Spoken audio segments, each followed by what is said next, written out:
Hello everybody, Johnny Jetrod here. First of all, today we're going to talk a little bit about the sanctions that were just imposed on North Korea, and we're going to discuss what they are and how they're affecting North Korea, and a little bit about North Korea's response. I'm sure that you've probably already heard it if you watch mainstream news. I'm going to give you what I've got, the information I got, and a little bit of commentary and thoughts on the subject. So if you just hold on, we'll be right back.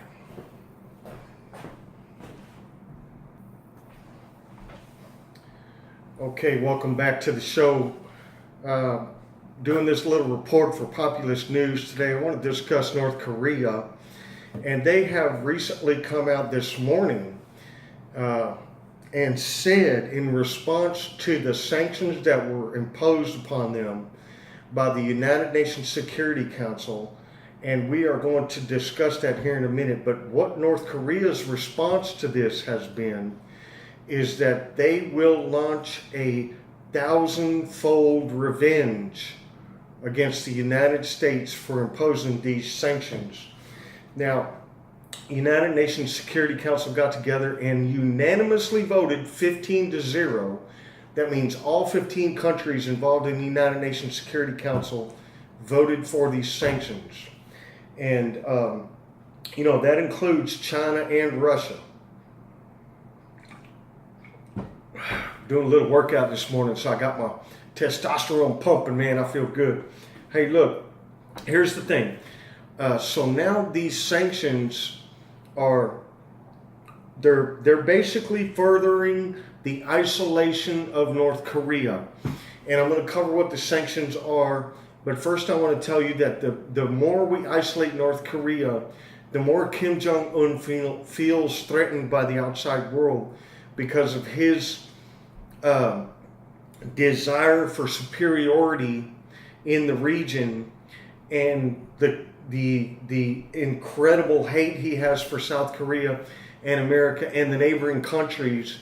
This guy, you got to remember, he's 26 years old. He runs the country.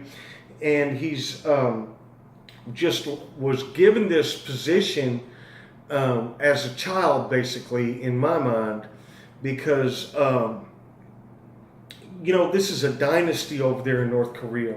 And so you've got him probably being advised by his military advisors saying, hey, you know what? Hey, man, you got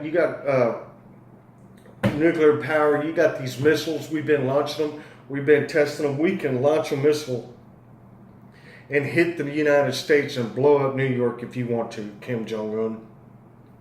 So you can just tell the world whatever you want to tell them, and we will demonstrate our capabilities by launching some missiles, and they will heed to our demands. This is probably what he's being told.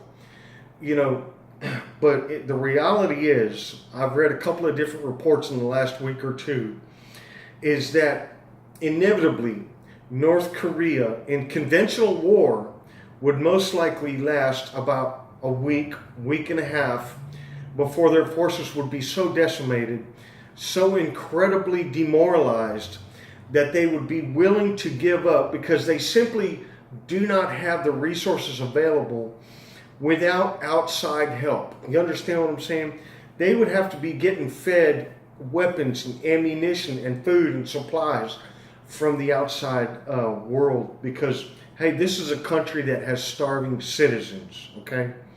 So let's go ahead and cover what these sanctions are going to be imposed upon North Korea so that you can understand a little bit better how it isolates them. See, you have to remember, last year, things were so bad for Kim Jong-un that he was telling his citizens to eat grass. Yes, that is how bad it is. Okay? Now, one of the main sanctions on North Korea are bans on exports of coal. North Korea has a huge coal resource. They export coal to places like China. They have a total and complete ban on exporting coal from North Korea now. They can't export iron ore, seafood, lead, or lead ore. Now, understand that black markets do occur in countries like North Korea, and they will continue to probably export these things in the undercover world of criminal organizations that operate in countries like China and North Korea. It also, but it's going to stop major documented exports. It's going to have a financial burden on North Korea, no doubt.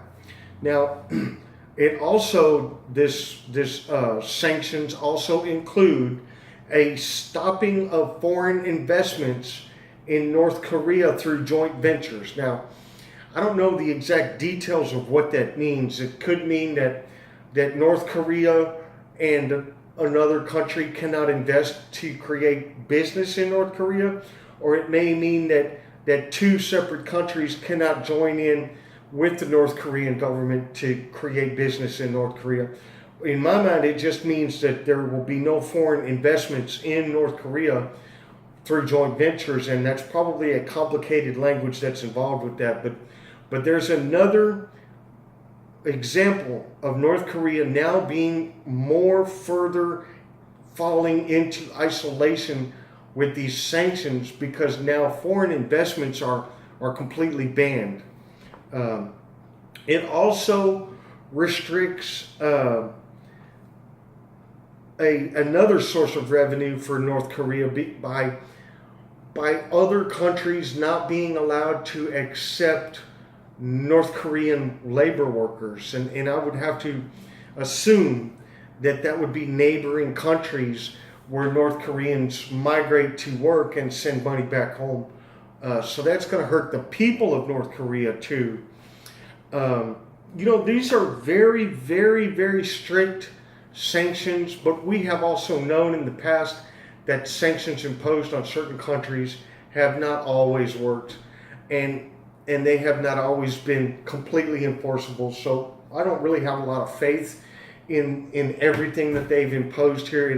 Could be politically signaling against North Korea and sending a very strong message that, hey, we're not going to tolerate this crap of you shooting intercontinental ballistic missiles every week to show your strength. And here, on a side note, I want to state, as in my opinion only, is that I believe that the American military is beginning to move ever closer, ever increasingly closer to a recommendation to our president to begin to shoot down these North Korean missiles as they are shot out over international waters, in a response to say that, well, you're testing your capabilities with these missiles.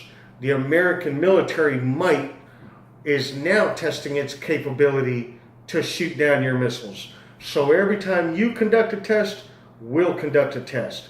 And hey, that could definitely provoke response. But you know what? I believe that our military is moving ever closer to that type of response in response to North Korea. So I want to know what your comments, what your thoughts are on this situation.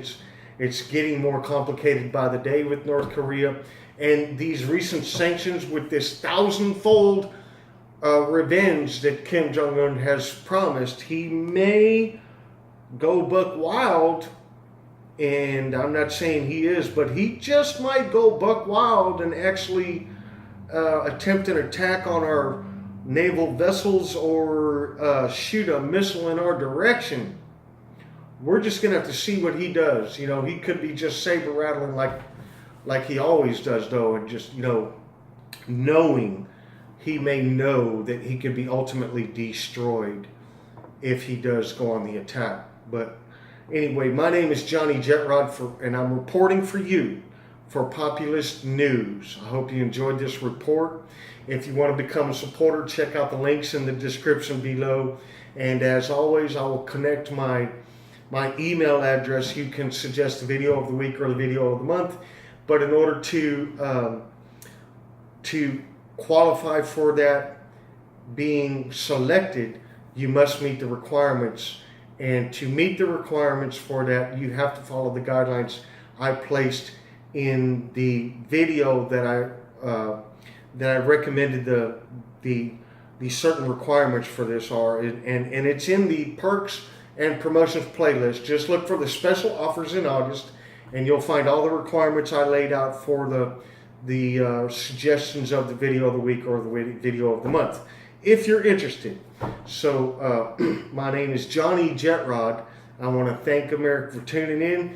Come back next time for another installment of Populist News.